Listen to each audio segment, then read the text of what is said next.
Shalom PNBHKI, terpujilah nama Tuhan karena saya, kamu, dan seluruh PNBHKI dapat menikmati berkat Tuhan sehingga dapat mendengarkan program ini.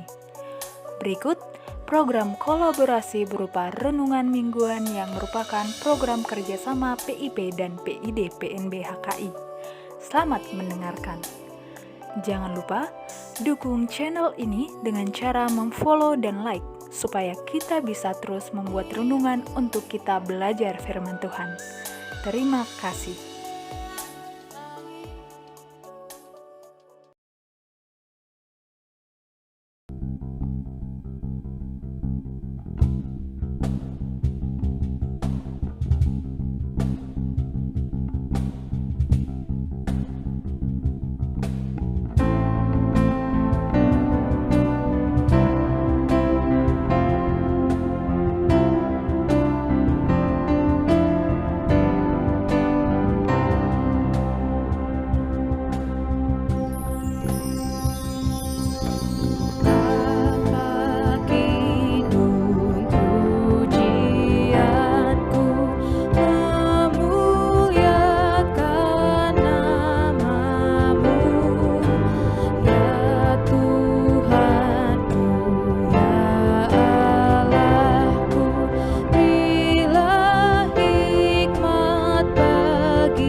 Damai sejahtera yang melampaui segala akal, kiranya menyertai hati dan pikiran saudara-saudari sekalian.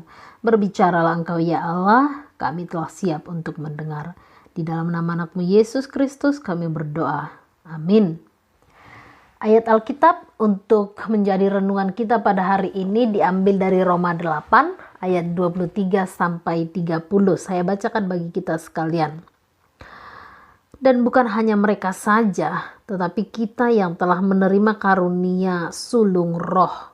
Kita juga mengeluh dalam hati kita sambil menantikan pengangkatan sebagai anak, yaitu pembebasan tubuh kita. Sebab kita diselamatkan dalam pengharapan. Tetapi pengharapan yang dilihat bukan pengharapan lagi. Sebab bagaimana orang masih mengharapkan apa yang dilihatnya?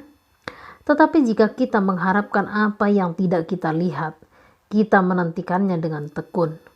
Demikian juga Roh membantu kita dalam kelemahan kita, sebab kita tidak tahu bagaimana sebenarnya harus berdoa.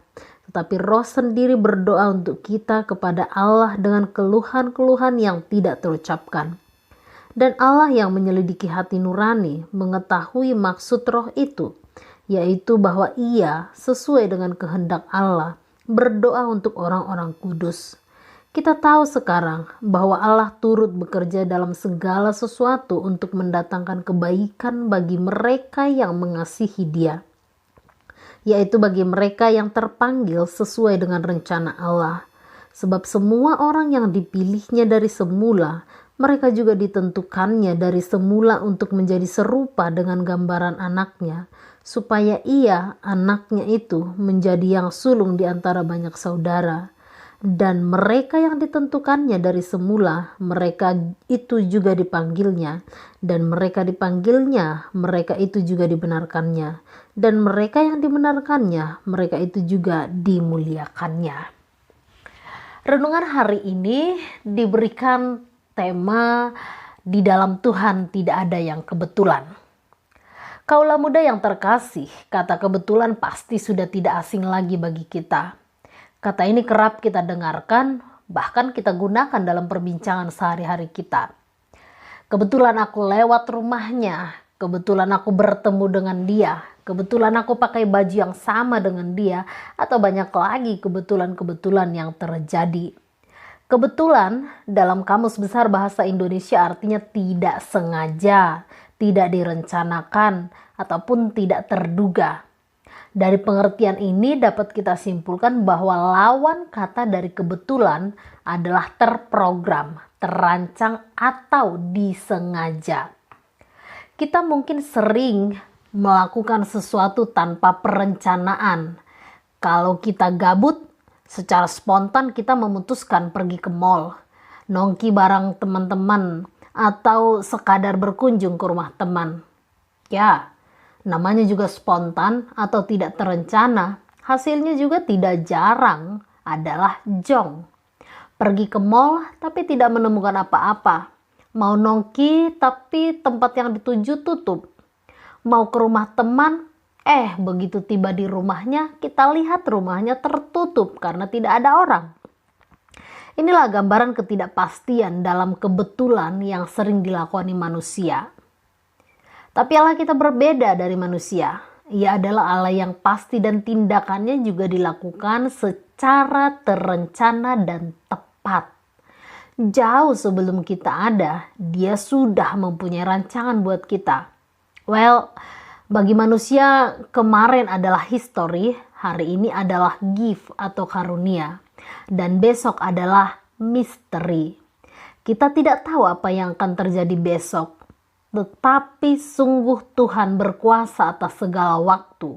Oleh karena itu Dia sudah tahu pasti apa dan bagaimana hari esok. Yes, Dia sudah memiliki rancangan terbaik bagimu, bagiku, dan bagi semua orang yang terpanggil sesuai dengan rencana Allah. Rancangan terbaik yang tidak bisa dijamin oleh siapapun kecuali olehnya sendiri. Rancangan damai sejahtera, yaitu membenarkan hidup kita, memanggil kita, bahkan mempermuliakan kita bersama dengan Kristus kelak. Kaulah muda yang terkasih di dalam nama Kristus, pasti akan banyak lagi kebetulan-kebetulan yang terucap dari mulut kita. Tetapi kiranya itu tidak memengaruhi kita dalam menghidupi kepastian rancangan Tuhan. Mari ambil bagian dalam rancangan kepastian Tuhan. Berikan waktumu yang terencana untuk bersekutu dengan Tuhan, bukan memberikan waktu yang kebetulan ada. Kalau saya ada waktu, maka saya beribadah. No. Mulailah gaya hidup menurut standar ketaatan akan firman Tuhan, bukan tergantung mood situasi, atau tempat, lalu kita berbuat baik. Karena hidupmu adalah satu rancangan dan bukan kebetulan, jalanilah hidupmu dengan kegigihan, komitmen, dan pantang menyerah. Tuhan sudah merencanakan kebaikan padamu. Bagianmu adalah tetap terkoneksi dengan Sang Penguasa Waktu, berupaya dengan sungguh-sungguh berkarya dalam ketaatan, dan menjaga konsistensi. Amin, kita berdoa. Terima kasih untuk firman-Mu ya Allah. Ajari kami menghidupi perencanaan, keteraturan yang Tuhan telah tetapkan dalam hidup kami. Biar kami menjadi pribadi yang taat dan mampu senantiasa konsisten menunjukkan bahwa kami adalah pribadi yang siap untuk Tuhan bentuk. Di dalam nama Anak-Mu Yesus Kristus kami berdoa. Amin.